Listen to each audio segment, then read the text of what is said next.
La expansión de la NBA es una realidad. Tendremos equipo en Seattle y tendremos equipo en Las Vegas. Y en el programa de hoy te explicamos por qué. Vive el espectáculo de la Liga Andesa y la NBA en DAZN. Suscríbete al Plan Baloncesto por tan solo 9,99 euros al mes. Muy buenas, pónganse cómodos, bienvenidos a su casa, bienvenidos a NBA House, vuestro programa semanal de análisis de la mejor liga del mundo de confianza aquí, en Gigantes del Básquet. Si te gusta lo que hacemos, nos apoyas de una forma muy sencilla, dejando el like, la suscripción y, por supuesto, si te atreves, el comentario. Ahí os estaremos leyendo. Mi nombre es Víctor Arrufat y empezamos el programa, como siempre, de la mano de mi queridísimo Alejandro Gaitán. Are you not happy or Still to be happy about. you're up too old? Job's not finished. Job finished? No, I don't think so.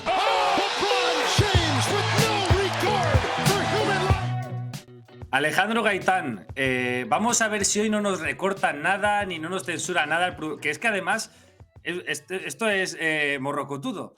Nos recorta parte del último programa y encima dice que empecemos hablando de eso. O sea, como haciendo gala de su poder. Hay que contar lo que pasó, porque hay que contarlo. La semana pasada hicimos un programa sobre jugadores sobrevalorados y puede ser, o no, que saliera el nombre de Bam Adebayo. Y puede ser que esa misma noche Bam Adebayo metiera 83 puntos. Puede ser. O sea, esto puede ser o puede no haber pasado nunca.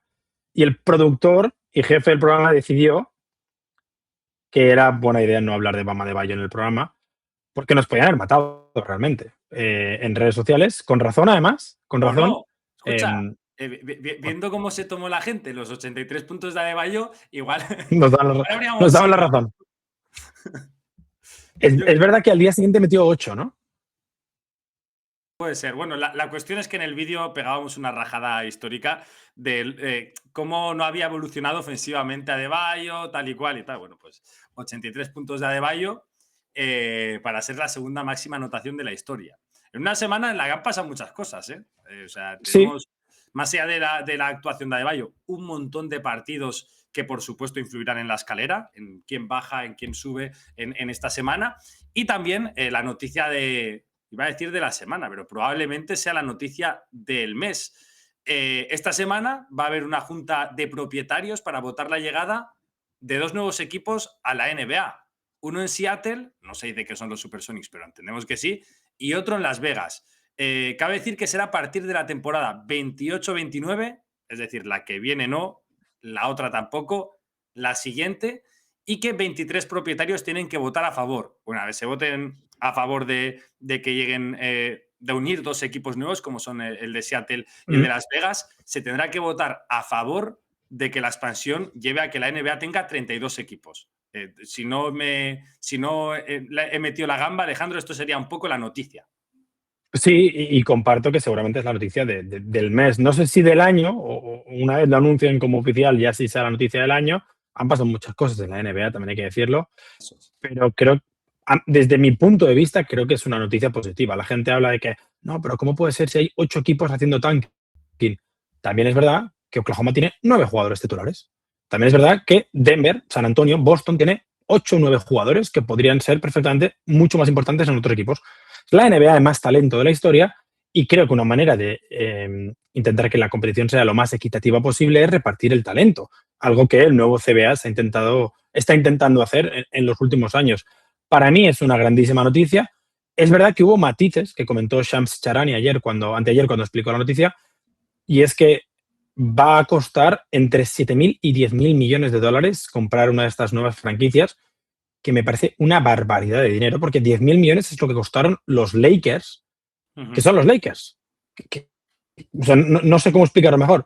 Es la franquicia más famosa de toda la NBA y costaron 10.000 millones. Y tú por comprar Las Vegas, que no tiene ni historia, ni tradición, ni nombre, vas a tener que pagar lo mismo. Creo que ese es el principal motivo por el cual los propietarios van a decir que sí, porque hay pros y contras para los propietarios, pero realmente es un montón de dinero. Sí, exacto. Por ejemplo, porque vamos poco a poco desgranando asuntos. Uno es muy interesante. ¿Van a estar todos a favor de la expansión? Tiene pinta de que sí, por lo que dices, por la ingesta económica que supone. Además, también intuimos que a largo plazo tener otros dos grandes mercados supone que la liga tenga más valor, ¿no? Pero Se dice mucho, ya no solo estos días, que parece ya que está más en firme la expansión, sino que durante este proceso en el que se ha puesto encima de la mesa la expansión, hay un grupo de propietarios muy conservadores y que tienen que ver mucho con que tienen grandes mercados de la NBA en su cartera, que son reticentes a esta expansión de la NBA por una cuestión de repartir el pastel. O sea, si yo tengo uno de 30, ahora voy a Sí. tener uno de 32. Y especialmente, no sé, se pone el nombre de Dolan, el propietario de los Knicks, como el Sí. principal valedor de esa corriente un poco más conservadora. Aunque tiene pinta de que son muy pocos, ¿no? De que no llegarían ni siquiera a los 8 que tendrían que ser para que no se llevara a cabo la expansión. Dolan yo creo que va a ser uno de los que va a votar que no, ya no por un tema de ideología, es porque Dolan y Adam Silver están en una pelea pública que todo el Bueno, mundo sabe. además. Exacto, entonces yo creo que él va a votar que no, pero lo comentabas muy bien, tú vas a pasar de controlar, porque recordemos que los propietarios de las franquicias son los propietarios de la NBA, entonces tú vas a pasar de controlar el 3,33% al 3,13%, que parece una tontería, son 0,2%, pero cuando estamos hablando de, por ejemplo, un contrato de 76.000 millones de dólares, un 0,2% es mucho dinero. Entonces, en ese aspecto, ese es el dinero que van a dejar, que se van a tener que repartir. Se espera que, vamos a buscar el promedio, cada propietario se lleve unos 400 millones de dólares por la venta de estas dos franquicias, que se repartirá entre los 30 propietarios. Pero claro, en el momento en que tú abres a 32 franquicias el pastel del dinero de televisiones, por ejemplo, ahí igual pierdes esos 400 millones. Entonces, lo que sí que vamos a ver es, aparte de algunos propietarios que van a decir que no, porque van a pensar en el largo plazo, otros que van a coger el dinero que llegue de Las Vegas y de Seattle y al día siguiente van a poner la franquicia a la venta y van a decir, oye, este problema de repartirlo entre 32, que se lo coma el propietario del futuro, no yo, que no es mi problema. Entonces, eso sí que es algo que vamos a ver. También hay que explicar que, por ejemplo, los jugadores no tienen ni voz ni voto en este tema. Solo los propietarios de la NBA son los que van a decidir si se amplía de 30 a 32. También creo que los jugadores o la asociación de jugadores van a estar felices de ver que va a haber 30 rosters más, o sea, 30 posiciones de roster más y las 6 para jugadores two-way. O sea, son más contratos y más dinero para jugadores. En ese aspecto sí que van a estar felices. Y luego otro tema muy importante que tienen que explicarnos es qué equipo va a ir a la conferencia este, que eso me parece uno de los grandes puntos. Uh-huh.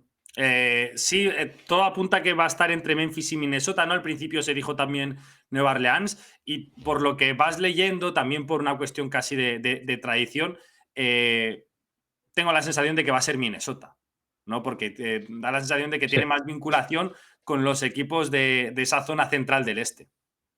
Sí, sobre todo por la NFL, donde hay más rivalidad. Es cierto que creo que de las tres, Minnesota es la que está más al oeste, pero Sí. también es la que está más aislada del resto de equipos del oeste y más cerca de la zona de los Grandes Lagos, donde te encontrarías con Chicago, Milwaukee, Detroit, Indiana y algún equipo que me estoy dejando de ahí arriba. Para mí es el que más sentido tiene, porque al final, si tú pones a New Orleans, sigues teniendo a tres equipos aislados en la zona de Florida y Luisiana. Y Memphis está relativamente cerca de los Oklahoma o incluso de Texas, al estar bastante al sur de Tennessee. Entonces, para mí, la gran opción es Minnesota, la segunda es Memphis y New Orleans, una de esas terceras. Pero puede ser, y esto me parece también importante, van a tener que cambiar el tema de las divisiones. ¿Crees que es momento de acabar con las divisiones? Tendrían que hacerlas de 4, ¿o cómo? Porque, claro, sacas Sí, 32, 6. Claro, tendrían o que de, ser o, entre. o Sí, de 4 o de 8. o de 4 o de 8. Claro, o haces 4 divisiones de 8, que creo que es el formato de la NHL, que me lo confirmen los expertos en hockey, o haces el formato de la NFL, que creo que son divisiones de 4. También es verdad que la NBA hace años que las divisiones sirven para muy poco más que para el calendario, que también habrá que ajustarlo porque entran dos equipos nuevos. Pero creo que entre el dinero que va a entrar a los propietarios, entre que se va a formar digamos, un nuevo status quo en la NBA por la cantidad de equipos, yo creo que va a ser un muy buen momento para plantearte preguntas como el tema del calendario o el tema de lo de las divisiones. O incluso meter los 16 mejores equipos en playoff. Es un punto interesante y quiero que vayamos paso por paso desgranando desde lo más básico a estos debates un poco más complejos, ¿no? La expansión, bueno, no tiene mucho misterio, su propio nombre lo indica, No. es un proceso con el que la NBA se expande, añade nuevas franquicias a la estructura actual que tiene. Se hace especialmente pues, para conquistar nuevos mercados o grandes mercados que les queden por conquistar y, por ende, crecer económicamente a largo plazo. Aquí la cuestión, Alejandro, también está en lo económico. Creo que estamos en el momento perfecto ahora mismo para expandirse, ¿no? Y creo que esta es una de las claves. Como tú dices, acaba de firmar un convenio televisivo, no, un contrato Sí. televisivo de 11 años muy cuantioso, históricamente cuantioso, y que al final, si tú sabes que vas a tener una ingesta de dinero constante y grande, es más fácil hacer una inversión de 7.000 o 10.000 millones de dólares. Por eso es el momento perfecto para exigir estos precios, y también porque se han vendido varias franquicias, bueno, especialmente los Lakers, los Celtics, también los Suns, por ejemplo, a un gran precio, y en esa tesitura da la sensación de que puedes vender muy cara una franquicia y a la vez ganar mucho dinero para el resto de los propietarios. Sí. Vamos a ver si en algún momento la burbuja explota, porque es lo que comentas, las franquicias se están vendiendo a precios desorbitados, pero la sensación es esa, es que el valor sigue creciendo porque entra más dinero de las televisiones, porque entra más dinero de marketing, de vender camisetas, de entradas. Entonces sí que son un activo para cualquier billonario de turno en el que tú puedes ver cómo se va a seguir revaluando en los próximos años. Mm. Pero insisto, no sé si en algún momento, teniendo en cuenta que 32 me da la sensación de que es el número máximo de equipos que puedes meter en una competición sin oxidarla, en ese momento ya va a explotar la burbuja o no. Ahora, los propietarios que ya han vendido o que vendan en los próximos 2 3 años, justo antes de que empiecen esos 32, son los que van a salir ganando, como comentas tú, ese gran beneficio. La NBA va a adquirir a dos equipos. ¿Y esto cómo puede ser, Alejandro? ¿Cómo le explicamos a nuestros queridos oyentes, espectadores, que la NBA de repente de 30 va a tener 32? ¿Cómo se van a conformar esos dos equipos, por ejemplo? Bueno, van a hacer lo que se llama un draft de expansión. No tenemos las normas exactas porque las cambiaron ligeramente del draft de expansión de Canadá, que se hizo en el 94, creo que fue, con Toronto y Vancouver. En 2004 hubo otro con Charlotte, que eran los Charlotte Bobcats en aquel entonces, pero sí que más o menos sabemos que el draft de expansión es un draft en el que los dos equipos nuevos, en este caso, van a elegir jugadores de los equipos que ya existen, de los 30 equipos que ya existen. No pueden elegir a Wemby, no pueden elegir a Jokic. En cada franquicia tiene el poder de bloquear, por decirlo así, proteger, es la palabra exacta, a hasta 8 jugadores. Entonces, si tú eres Oklahoma, por ejemplo, pues proteges a Shea, proteges a Jalen Williams, proteges a Chet Holmgren, a Jay Mitchell y a los que tú quieras. Oklahoma que tendrá un problema porque tiene demasiados jugadores buenos. Pero hay un asterisco, por decirlo así, y es que tú como mínimo tienes que dejar a un jugador disponible para que se elija. Aquí entramos en Filadelfia, por ejemplo, con Paul George. Memphis con Ja Morant. Contratos que no son muy apetecibles y que igual los utilizan para liberar esos salarios. Pero tú, como franquicia, tienes que dejar al menos un jugador disponible para que lo elijan. Las dos franquicias nuevas, Las Vegas y Seattle, tienen un draft en el que uno elige uno, otro elige otro, uno elige uno, otro elige otro, y pueden elegir hasta un máximo entre las dos un jugador máximo de cada franquicia. O sea, no le pueden quitar a los Spurs 2 jugadores. Entonces, con todas esas normas y faltando el tema de solucionar de qué pasará con los agentes libres, qué pasará con los agentes libres restringidos y todo eso que ha cambiado en los últimos años, los dos equipos nuevos se formarán con jugadores que ya están en la NBA más un pick del draft. Porque en el draft de 2028, en junio de 2028, también participarán en el draft convencional, el draft en el que lleguen los jugadores jóvenes, aún a día de hoy sin saber en qué posición van a estar. Claro, aquí hay que tener en cuenta que todo está muy verde. O sea, por ahora lo que Claro. sabemos es que vamos a Seattle y Las Vegas. No sabemos cómo va a ser el draft de expansión, no sabemos cómo va a ser, como tú dices, la firma de agentes libres para estas dos franquicias, si van a tener algún tipo de preferencia, si van a tener un límite salarial igual al resto de los equipos de la NBA. Entendemos que todo eso lo iremos descubriendo poco a poco. Quedan todavía 3 años. De hecho, por ejemplo, algo que comentabas y que creo que se ha comentado mucho, ¿no? Por ejemplo, pues yo voy a liberar, como dices, a Paul George o a Ja Morant o a algún jugador así. Vete tú a saber de lo que es de estos jugadores en 2028, que no los hayan cortado o que no. Vete tú a saber si Paul George no se ha retirado, yo qué sé. Pero no creo, porque tiene mucho dinero por cobrar todavía. Pero quiero decir que todavía está todo como en una fase muy, muy verde, muy beta, y lo vamos a ir descubriendo poco a poco. Creo que el draft de expansión, desde mi punto de vista, para mí va a ser algo bonito, diferente. Yo no he vivido nunca así, siguiendo la NBA, un draft de expansión. Creo que es mucho de baloncesto ficción, casi algo de videojuego, de jugar al draft fantasía en el 2K o algo por el estilo. Y creo también que no sé dónde van a poner la línea. O sea, en la anterior draft expansión, corrígeme, ¿fueron 8 los jugadores que podías bloquear? Sí. Pues claro, ahora Sí. hay más franquicias en teoría. Entonces, deberían de Yo bloquear creo menos que jugadores. ¿Cómo se mide exactamente eso? bloquearán mínimo 7 y posiblemente 8 también, porque al final tú puedes elegir a un jugador de cada equipo, digamos, el noveno jugador de cada equipo, y así formar 2 plantillas de 15. Falta, por ejemplo, saber qué pasará con los jugadores two-way.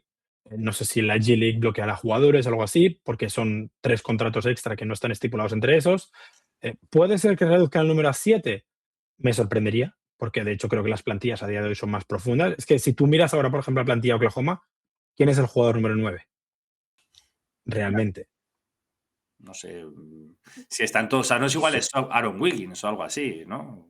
Es que es un jugador que puede ser titular en varias plantillas de NBA. Pasaría lo mismo igual con San Antonio, con Denver, con Boston, con esos equipos tan profundos. Cleveland incluso, los Knicks tienen una plantilla muy profunda. O sea, el nivel del draft yo creo que va a ser más alto de los que vimos previamente, más lo que hablábamos antes, el factor de contratos tóxicos que el nuevo CBA no te puedes permitir, que igual liberas, pero yo creo que la línea va a estar ahí. 7 como mínimo, 8. Y para mí la gran cuestión es lo del draft, porque Toronto y Vancouver en su momento eligieron sexto, séptimo. Charlotte consiguió negociar para elegir el cuarto. Y vamos a ver dónde se meten tanto Seattle como Las Vegas, porque que no se prenda que se metan 5 o 6 y puedan sacar de ahí un jugador muy interesante a sumar a esos proyectos largos. Y sí que es verdad, si no recuerdo mal, que la NBA prohíbe que al año siguiente tengan el pick 1 del draft, porque sí que se espera pues, que sean malos el primer año, eso es una realidad, van a ser malos. Entonces, yo creo que esa norma sí que la van a intentar mantener. Oye, interesante. Luego también estaba repasando casos anteriores. Orlando, que también se une en una expansión creo que es en el 89, a los 3 años les toca el pick 1 y al año siguiente le vuelve a tocar el pick 1. Entonces, quiero decir que. Y en el 95 ya están jugando las finales. Y de hecho, si no me he equivocado, creo que a Toronto le toca el pick 1 y se lo tienen que entregar a Filadelfia. Y se quedan con el pick 2 por esa norma de que no les podía tocar el pick 1 en el segundo año. Al final, la realidad es que cuando un equipo entra o va a ser malo los primeros 2-3 años, creo que el salary cap no va a contar para ellos los primeros 2-3 años, o va a ser un salary cap diferente, por decirlo así, pero existe la posibilidad, mediante tanking y mediante herramientas, de que al cuarto o quinto año sí que sean un equipo competitivo, sobre todo si están bien gestionados y por ejemplo, que no sorprenda que en uno de los equipos esté involucrado LeBron James. Vamos a los equipos, que creo que es algo también bastante interesante. ¿Por qué Las Vegas y por qué Seattle? ¿No? Da la sensación de que hay una deuda histórica con Seattle que se tiene que cubrir. Y Las Vegas es, pues, bueno, es un gran mercado, ¿no? No nos engañemos. Es la capital del pecado, un sitio muy interesante para hacer eventos también por cuestiones impositivas. Bueno, ha funcionado muy bien todos los equipos, ¿no? Eventos que se han llevado allí. Grandes ligas, grandes marcas. Se ven ahora mismo en la UFC, por ejemplo, que es una marca en auge deportiva, una asociación también, como podría ser la NBA, lleva todos sus eventos prácticamente a Las Vegas. Sí. O sea, creo que es en cuanto menos interesante, ¿no? Leí además que es la segunda ciudad con más turismo internacional y más turismo, o sea, segunda en turismo internacional y turismo doméstico en Estados Unidos. Tiene mucho flujo de visitantes. Es un gran mercado también. Sí, es cierto que creo que la NBA llega tarde a Las Vegas, porque tanto NFL como NHL y la Liga de Béisbol en los próximos meses, años, si no me he equivocado, van a llegar a Las Vegas. La WNBA tiene en Las Vegas a uno de los mejores equipos de la liga. Tú lo decías, UFC, la Fórmula 1 ha ido a Las Vegas. La NBA es verdad que ha puesto la Summer League en Las Vegas, que todos los training camps de la selección estadounidense son en Las Vegas, que la Copa NBA es en Las Vegas y todo eso ha servido de prueba piloto.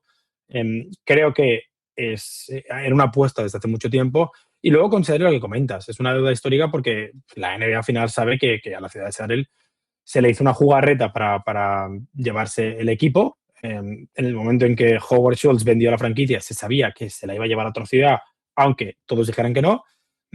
Y en ese aspecto, creo, no tanto que me parece importante que vuelva el baloncesto a Seattle, el baloncesto masculino, perdón, porque ya tienen un equipo femenino, sino que recuperen la historia de los Sonics, algo que ya se acordó en su momento, que si volvía el baloncesto la NBA a Seattle, recuperarían la historia y pues Gary Payton recuperará su camiseta retirada, el anillo de 1973, si no me he equivocado, o 74, volverá a la ciudad de Seattle y creo que todo eso es muy importante porque la historia, o al menos la ciudad de Oklahoma, no reconoce la historia de Seattle como propia porque saben que son dos franquicias diferentes o muy diferenciadas en ese aspecto y eso creo que me parece muy bonito. Sí, nombre distinto, ciudad distinta, todo distinto. Es evidente que simplemente le compraron el sitio en la NBA, por así decirlo, ¿no? Exacto. La plaza en la NBA. Me llama la atención también, leyendo mucho estos días, las expectativas que tienen allí en Estados Unidos con estas dos nuevas franquicias. No sé si hay un poco de exageración, si hay un poco de autoconvencimiento, pero leía que esperan que a 10 años vista estén entre las 8 franquicias de más valor. No sé hasta qué punto se pueden colar ahí, porque hay franquicias de mucho valor en la NBA, muy clásicas, pero bueno, sí que es cierto que yo con que no estén de aquí 10 años entre las 6-7 últimas, ¿no? Yo creo que sería ya un éxito realmente. Al final, a la hora de calcular el valor de una franquicia, se tienen en cuenta muchas cosas y una de ellas, por ejemplo, es el pabellón que tienen. Eso es, Entonces, propiedad o no. sí, exacto. Entonces, eso va a ser un punto muy importante a la hora de saber el valor que tienen estas franquicias, los activos que tengan en la plantilla. Sí que es verdad que, sinceramente, y a nivel tamaño, Seattle no es un mercado tan grande como podrían ser San Francisco, Los Ángeles, Nueva York, Miami o Chicago, como para colarse tan rápido.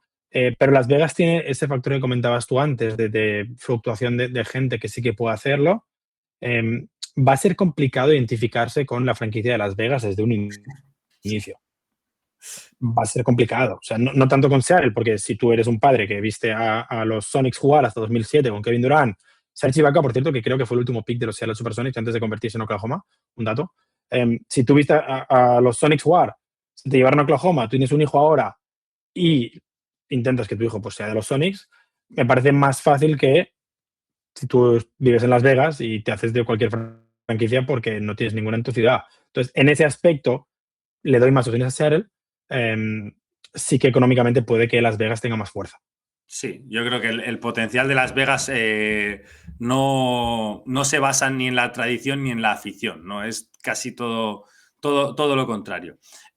Por cierto, lo hemos dejado caer antes y es un debate que quiero tener contigo, que quiero saber tu opinión. Se dice mucho esto de que más jugadores, si llegan más jugadores, entendemos que son jugadores que hasta ahora no tenían el nivel de la NBA.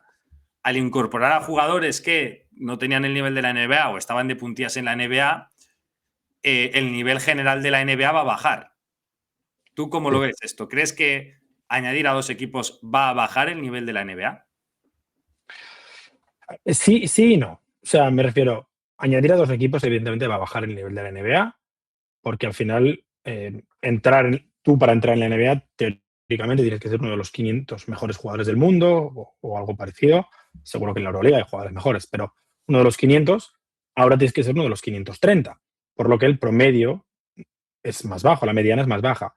Sí que es verdad que creo que hay franquicias que tienen igual 3, 4 estrellas y que un jugador que en otro equipo podríamos considerar All-Star ahora mismo está de tercera o cuarta espada. Entonces, para mí es un tema de repartir un poco más el talento para que las grandes franquicias no puedan tener 3, 4, 5 jugadores que son virtualmente All-Star. Entonces, en ese aspecto, creo que es el mejor momento para hacer una expansión, porque tú tienes que repartir las 50, 60, 70 estrellas que tenemos entre los 32 equipos, en vez de entre 30, por lo que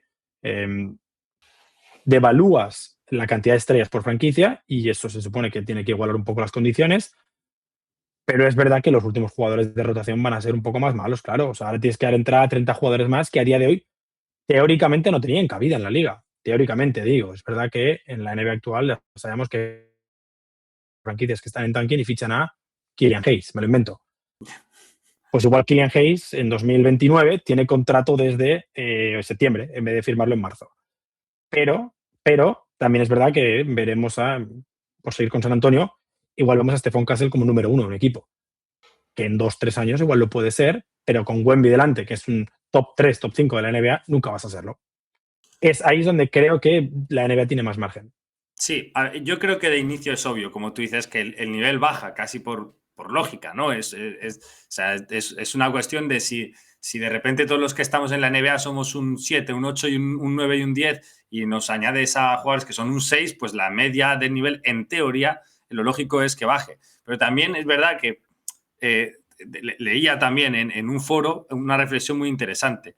En el 89 hay una expansión en la que se añaden 4 equipos, ¿no? Una expansión en la que se añaden los Timberwolves, si no me equivoco, los Magic y 2 equipos más que ahora mismo no recuerdo. De hecho, a Jordan se le echa un poco en cara eso, ¿no? Que domina la NBA después de esta expansión. Pero dice, claro, se decía mucho esto también, y después de esa expansión ha llegado todo el boom de los super equipos. Es decir, en el 89 se añadieron 4 equipos y los mejores equipos de la historia prácticamente vienen después del 89, ¿no? Entonces, creo que al final todo tiende a compensarse y poco a poco a acostumbrarse. Sí que a lo mejor al inicio hay un poco de, pues eso, de algún equipo que era bueno que es un poco más flojo, de más equipos más flojos, ¿no? De que tengamos más equipos perdedores que ganadores, pero creo que poco a poco esta competición por su sistema, por su estructura, tiende a compensarse. Y creo que vamos a llegar a un punto en el que tengamos el mismo porcentaje de equipos buenos que ahora. Sí. También va a ser más fácil ser un equipo bueno si hay más jugadores malos en ese aspecto. O sea, al final es lo que dices tú, todo se va a equilibrar, perdón. Y realmente, al final la NBA no sé cómo lo hace, pero siempre encuentra espacio para más jugadores. Lo decías tú, es que una expansión en el 89-90. Bueno, ya, pero justo la década siguiente empiezan a llegar los jugadores europeos.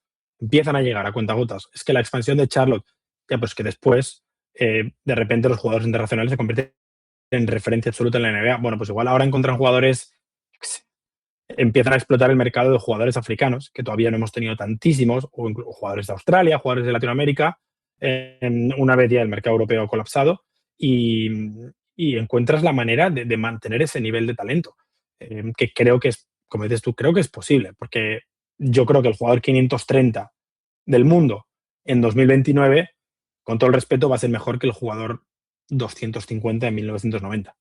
El talento es mucho más alto a día de hoy.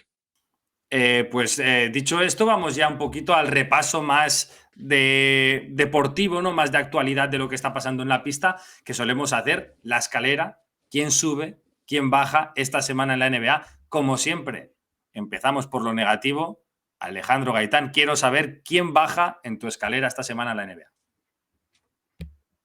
Mira, te lo tiro como pregunta, quién baja, porque tengo 2 equipos, uno en cada competencia, entonces te lanzo la pregunta y la gente la puede contestar en los comentarios si quiere. ¿Quién preocupa más a día de hoy en su contexto? Si Denver en el oeste o Cleveland en el este, porque Denver viene de varias derrotas importantes o victorias muy ajustadas contra equipos, por ejemplo, San Antonio sin Wembanyama, y la sensación es que Jokic no está a su nivel y estás sexto. Estás ahora mismo sin factor pista en ninguna serie, de hecho. Por lo que están a nada de estar realmente en peligro, no de caer en play-in, pero sí de tener un cruce bastante complicado en primera ronda. Entonces Denver me preocupa, pero creo que peor aún están los Cavaliers, que si bien están cuartos y que deberían no tener muchos problemas para pasar de primera ronda, porque el este es el este, ya tienen salud y siguen perdiendo. Ya han perdido absolutamente cualquier opción de meterse, bueno, no sé cualquier opción, pero muchas opciones de meterse en el top 3.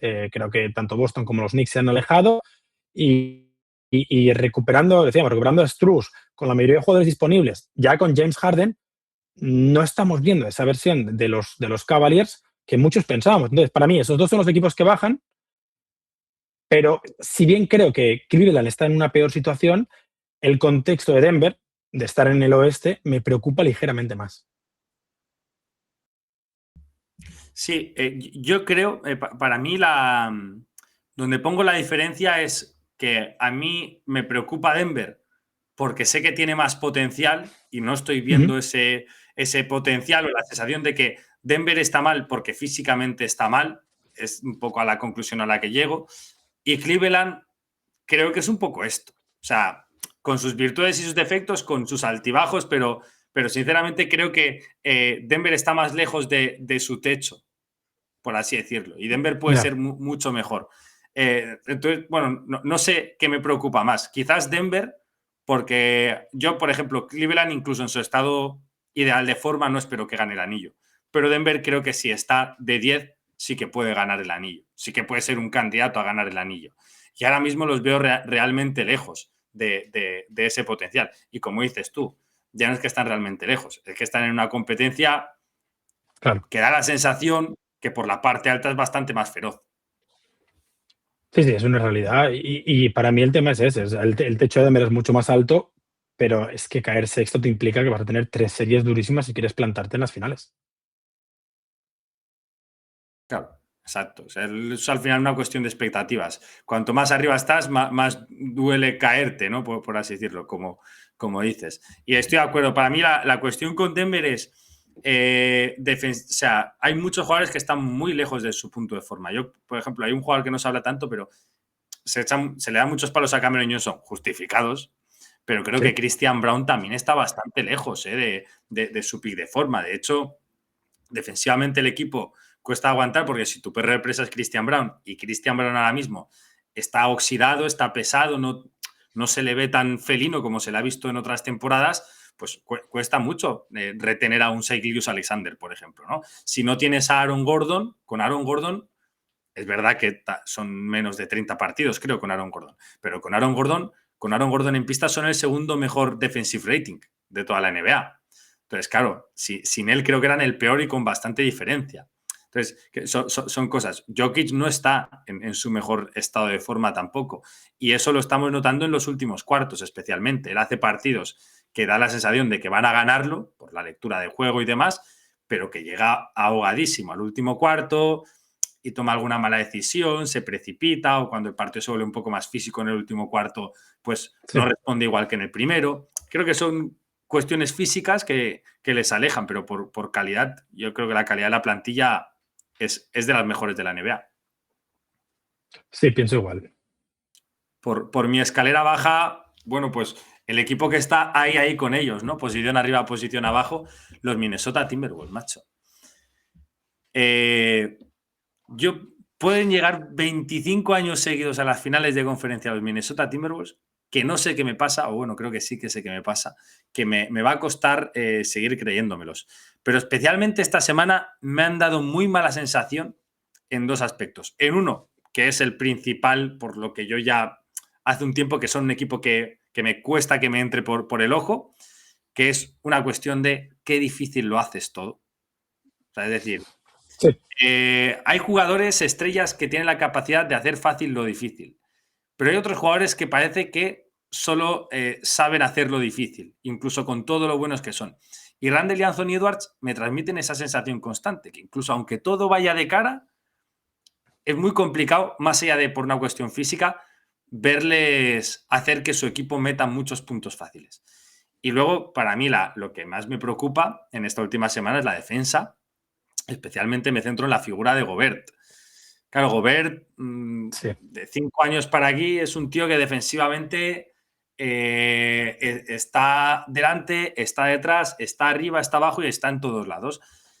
Y no es que Gobert sea un malísimo defensor, pero es que da la sensación de que Gobert ya no puede estar en todos lados. Y la defensa del bloqueo directo, bueno, son el peor equipo de la NBA defendiendo el bloqueo directo. Precisamente porque si Gobert sale, detrás no hay nadie.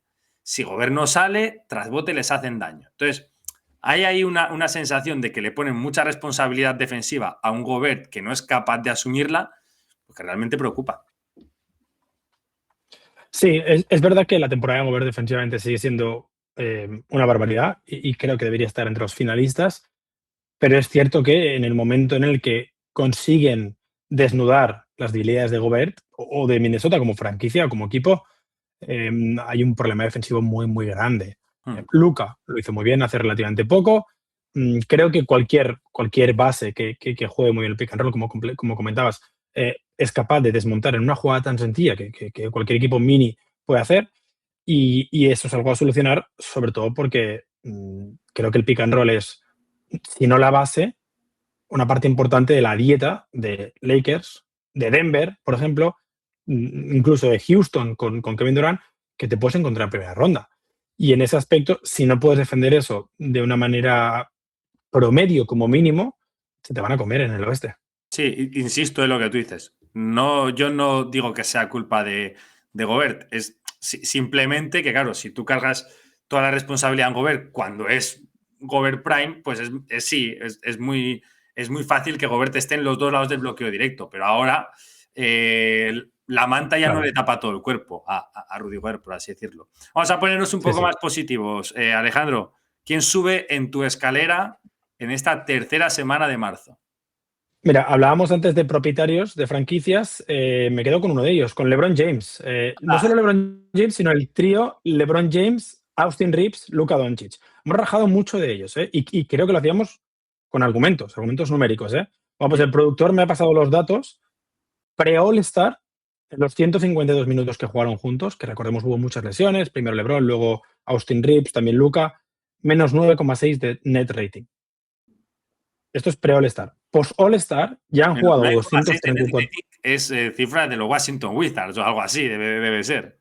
O peor. Son Washington Wizards a partir de marzo, sí, exacto. Desde el All-Star, o sea, desde febrero, mitad de febrero, han jugado ya 234 minutos juntos, más 13,2. Y esto hay que añadir que no es que los Lakers sean el equipo con el mejor net rating de la NBA. O sea, son un equipo que tiene un net rating mediocre, relativamente positivo, y que ganan muchos partidos en el clutch. Creo que la temporada de los Lakers en ese sentido es una anomalía histórica. Pero por fin el trío de estrellas que tienen los Lakers están funcionando. ¿Cómo? Sobre todo con Marcus Smart al lado, que está haciendo una temporada descomunal y que defensivamente puede sostener cualquier pareja exterior que le pongas. Y creo que ha sido muy importante recuperar el físico de algunos jugadores de rotación. Hachimura está empezando a volver al nivel. Yo de Andre Ayton no lo voy a comprar. Por mucho que haga números, no lo voy a comprar en toda la temporada. Pero sí que es verdad que iba a decir Steve Kerr, que J.J. Redick está empezando a tocar algunas teclas que me parecen interesantes. Y la victoria contra Houston no es seguramente la gran victoria de la temporada, pero dejaste a Houston en 92 puntos. Que, insisto, no son los Warriors de 2016 ofensivamente, pero son 92 puntos en la NBA de 2026. Entonces ya es un mensaje de que tu gran problema, que era cómo voy a defender con Austin Reeves, con Luka Doncic y con LeBron James en pista, se va solucionando poco a poco. Sí, yo creo que es pillarle el punto a la rotación y creo que LeBron también ha entendido que su parte en este triunvirato, en estos tres jugadores, casi que tiene que ser más de ofrecer algo que no tengan ellos y no algo que, o sea, no tengo que quitarle a Luka cosas en las que es bueno, sino tengo que añadirle cosas en las que no. Entonces, claro, yo no puedo quitarle mucho volumen a Luka en posiciones frontales. A lo mejor le tengo que dar más juego sin balón, más juego, algo que hace muy bien. Lidera la NBA en puntos al contraataque. Claro. No tengo que quitarle a Luka juego de bloqueo directo. Pues lo que tengo que darle a lo mejor es más situaciones de ayudas defensivas, ¿no? Y ahora están defendiendo relativamente bien. Creo que has dado con un nombre que también es muy clave, que está en un momento físico, en el mejor momento físico de su temporada, que es Smart. O sea, ahora mismo se le dé siendo el pegamento que no han tenido en ningún momento estos tres tíos, desde hace un año y un mes que están jugando juntos. Sí, duele decirlo, Sí. pero Marcus Smart está siendo clave en la temporada de los Lakers. No es Prime Marcus Smart, tampoco tal, pero sí que es el mejor Marcus Smart de los últimos 3 años. Sí. Voy con mi nota positiva. Hay mucho calendario, ¿vale? En esa racha de los Atlanta Hawks. Juegan contra 7 equipos malos o de tanking, podríamos decir, pero 10 victorias consecutivas, la mejor racha de la NBA. Hombre, algo habrá que hablar de los Atlanta Hawks. Sí. Yo la conclusión a la que llego viéndolos es que son un equipo que no tienen estrella, no tienen una grandísima estrella, y Allen Johnson lo podemos considerar como una estrella, pero no tienen un estrellón por el que ganas partidos de forma automática, un jugador de esos que te gana mínimo 40 partidos por temporada, y saben que como por esa virtud no te pueden ganar, tienen que dar todo lo que no te da una... O sea, tienen que ser todo lo completos que puedan para ganar por ahí, ¿no?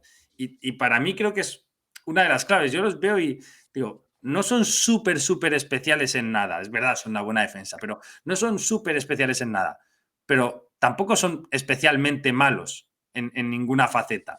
Y vas jugador por jugador y son así un poco los jugadores. O sea, tienen muy pocos puntos flacos. O sea, prácticamente todos los jugadores en ataque te pueden meter. En esta racha de 10 partidos hay 10 jugadores con más de 8 puntos. O sea, que te habla muy bien de lo distribuida que está la riqueza ofensiva. Y en defensa igual. O sea, yo tengo la sensación de que defensivamente no hay... Está McCollum, que puede ser el peor defensor, pero vas a ver el defensive rating y es el mejor defensive rating de todo el equipo, ¿no? O sea, quiero decir que tampoco hay un gran talón de Aquiles en defensa. Sí. Yo el tema de la defensa de los Hawks tengo una cosa que me carcome por dentro. Es, si tuviera que elegir hoy en día un jugador de los Hawks para meterse en un All Defensive Team, que no creo que lo merezcan, pero bueno, no sería Dyson Daniels, que el año pasado quedó segundo en el Defensive Player. Yo creo que me quedaría con Alexander Walker. Es que la temporada de Dyson Daniels ha caído, o sea, no... Sí, es sube y baja increíble. Ha sido un sube y baja increíble, también en los porcentajes y demás. Hay partidos que lo ves y es un bicharraco físico increíble.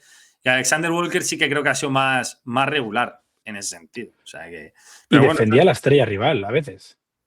Exacto, sí. Es que ese punto también es importante, ¿no? Que tiene ahí varios jugadores que pueden defender a la estrella rival.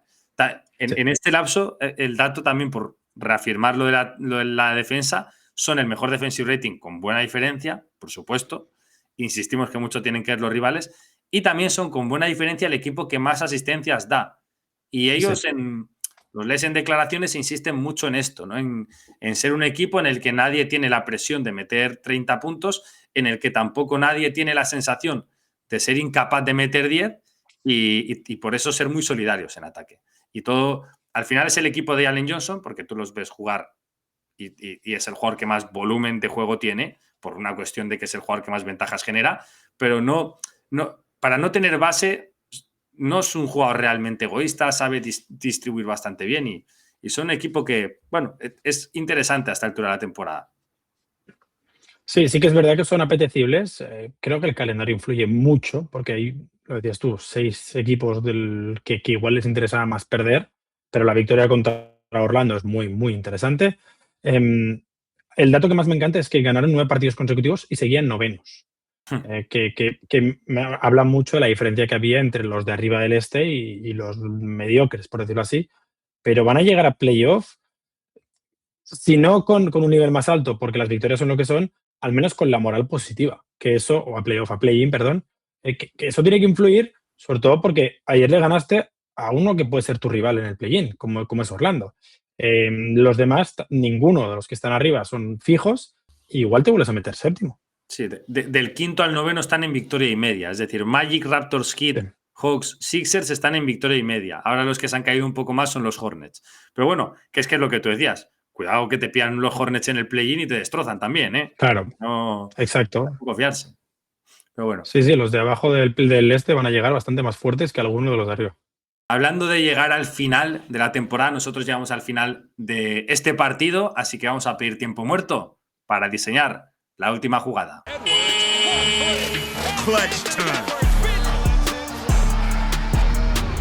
Alejandro, ¿qué nos tienes preparados en el clutch? Bueno, yo creo que es momento de hablar de él, y además es gracioso porque creo que va a ganar el jugador clutch del año. Hay que rendirse a Shai. Hay que rendirse a Shai porque acaba de hacer algo que no mucha gente en la vida va a poder hacer, que es batir un récord de Will Chamberlain. Son, si no me equivoco, 127 partidos con al menos 20 puntos. Podemos debatir 1000 horas si en algún momento forzó para los 20 puntos, podemos debatir 1000 horas cualquier tipo de aspecto, pero creo que es momento de asumir que Shai Gilgeous-Alexander es uno de los mejores jugadores ofensivos de la historia de la NBA. Y la prueba más clara es que si tú miras una gráfica de cómo consiguió los puntos en esta racha de 127 partidos, que son casi 2 temporadas completas, es una gráfica casi equitativa de 5 puntos al 20 y poco por ciento. Creo que se habla mucho de otros factores sobre Shai, factores negativos, pero al mismo tiempo hemos de asumir, y lo hablábamos la semana pasada, que uno, creo que ya es el mejor jugador de la NBA, en parte por el nivel físico de Jokic, y dos, creo que hacía muchísimo tiempo, seguramente desde el Harden de Houston, que no veíamos un jugador ofensivo tan alto de manera tan regular, y además creo, y que me perdone Harden, en el caso de Shai con más recursos, porque el año pasado Shai era un jugador que dependía mucho más de su porcentaje de 2, que por cierto es altísimo. Este año ha encontrado en el triple un recurso que igual otros años no tenía. Y hablábamos en el pasado de, es que cuando empieza a meter triples, Shai va a ser imparable. Bueno, pues estamos ya en ese punto, en el que si tú defiendes 1 contra 1 a Shai, es imparable, es muy difícil frenarle, y además Oklahoma tiene un equipo lo suficientemente profundo como para que si abre el balón, la pelota muy probablemente acabe en el aro. Pero para mí el clutch, siendo el clutch, jugador clutch de la temporada, es para rendirme a la evidencia, y es que Shai es uno de los mejores jugadores ofensivos de toda la historia de la NBA. Para mí, yo siempre lo digo, es una broma que la gente no se lo tome a pecho, ¿no? Pero si hubiera nacido en Belgrado, si fuera Shai Gilgeous-Alexandrovich, hablaríamos maravillas de su toma de decisiones esta temporada. Y alucinas especialmente en los últimos minutos en los que me llama la atención como muchos partidos en los que está recibiendo todo el rato 2 contra 1, 2 contra 1, 2 contra 1, 2 contra 1, consigue terminar él solamente por cómo posicionas al equipo, por cómo se lleva, por el timing, por tal, por a lo mejor terminar la jugada en el segundo 6 y no en el 1. Tal. Y son cosas de un IQ que, si te lo dicen hace 3 años, pues parecía hace 3 años que Shai Gilgeous-Alexander era poco más que un mete puntos, ¿no? Y ha dado una evolución tremenda en eso, y en los finales de partido pues estamos alucinando con él, porque llevamos pues fácil 6 finales de partido ajustados en los partidos de los Thunder que decide él, pero a un estilo Kevin Duranesco terrible. Sí. Apartados todos, que allá voy yo, pese a que ha estado todo el partido nutriendo al equipo. Bueno, hablando de récords históricos, voy yo ahora con el mío. A ver cómo digo esto, ¿vale? Si crees que los 83 puntos de Bam Adebayo son una vergüenza, y si crees que por eso la NBA es un circo, tengo un mensaje para ti, querido amigo. A mí lo que pasó en este partido tampoco me representa, ¿vale? Tampoco me gusta. Especialmente lo que sucedió en el último cuarto. Me parece un bodrio, un circo. Pero no nos equivoquemos. O sea, creo que no podemos utilizar de vara de medir a la NBA un Washington Wizards Miami Heat de una noche random, de un miércoles random de marzo. O sea, no podemos utilizar la excepción como la norma. O sea, hay más de 1000 partidos en toda la temporada de NBA. Hay muchos que son un circo, pero creo que no llegarán ni al 20, al 10%. No nos hagamos trampas. O sea, en la NBA los partidos no son como ese partido de los 83 puntos de Adebayo. Los últimos cuartos no son como ese último cuarto en el que Adebayo tira 800 tiros libres.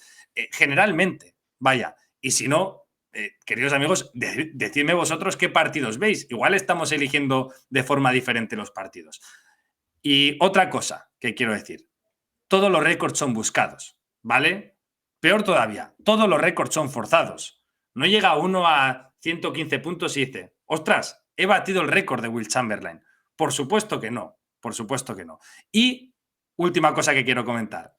Si se da cualquier récord de estos, en un partido, récord de anotación, de asistencias, lo que sea, ya os aviso que lo normal es que no sea contra los Thunder, contra los Spurs o contra los Pistons, que también será contra un equipo malo. Simplemente por poner un poco los puntos sobre las IES. A mí tampoco me gustó el bochorno que vivimos en aquel último cuarto entre los Miami Heat y los Washington Wizards, pero tampoco creo que tenga que salir Bam Adebayo a pedir perdón y la NBA a quitarle la actuación de 83 puntos, porque casi parece que es lo que la gente pedía. Ha habido un poco de sobrereacción, pero es normal también. En la época de las redes sociales, una actuación así, pues es lo que lleva. Y luego está el tema, creo, que sea como sea, meter 83 puntos en un partido es una barbaridad. Bueno, O sea, claro, esta es aunque otra. te den 60 tiros libres. Claro. Tú- ¿Cuál es tu récord anotador en la vida, en un partido? Buah, pues yo creo 20 largos, no sé si llegará a 30, ¿eh? No sé si... El mío es 37 en un partido en que nos faltaron los 3 mejores jugadores. Tuve que hacer de Adebayo. Y ya te digo, me dieron un montón de tiros libres y los fallé casi todos, porque eran muy malos los tiros libres. Es un jugador que estamos hablando de que metió más del doble. Nada, es que meter, o sea, sean como sean, meter 83 puntos es una barbaridad. Y hay muchos jugadores, o sea, la gente no es consciente de lo físicamente agotador que es lanzar a canasta. Y por eso el récord de Curry, por ejemplo, cuesta tanto en batir, el de los 15 triples. Seguir haciéndolo por 48 es agotador. Y hemos de valorar que un jugador metió 83 puntos. Sí, No lo sí. entiendo. Parece a veces lo lees como si hubiera metido 48 o 40, ¿no? Y dices, no, es que son 83, tío. Que hay un punto del partido en el que ya mete en el primer cuarto casi su récord de anotación. Por ponerlo Sí, un está a poco. punto de batir a Clay. Claro, o sea, es que es verdad que bueno, pues sí, el final es como es, pero tío, al final al César lo que es de César. Como Sí. decíamos, hay 1000 partidos por temporada y solo 2 jugadores en la historia han llegado a esas cifras. Pues yo qué sé, tampoco creo que sea el único jugador que se lo haya propuesto. O sea, que lo he dicho. Es Bueno, el único que lo ha conseguido. dime, perdona que no te he escuchado. Es el único que lo ha conseguido. Se lo ha propuesto muchos, pero es el único que lo ha conseguido. Exacto. Bueno, y Chamberlain. Bueno, sí. Pero el Chamberlain juega en otra liga. No vale, Chamberlain. Un gusto, como siempre, hablar contigo de todo un poco, de la expansión, de actualidad, de las polémicas que hemos tenido esta semana. Así que bueno, nos vemos la semana que viene, Alejandro. Sí, en NBA House no hay expansión, seguimos tú y yo, ¿verdad? Bueno, parece que sí. Vete tú a Vale. saber. Quizás seguimos tú y yo y nos censura uno de los dos, el director del programa. Sí, 7.000 millones puede venir quien quiera, ¿eh? Sí. Ahora, quizás por un poquito menos, no. Pero También. por esa cifra, lo dicho, un placer como siempre aquí en NBA House. Si te ha gustado el podcast, el programa de hoy, ya sabes, nos apoyas de una forma muy sencilla, suscribiéndote y ya que estás, pues nos dejas el like. Hasta la semana que viene.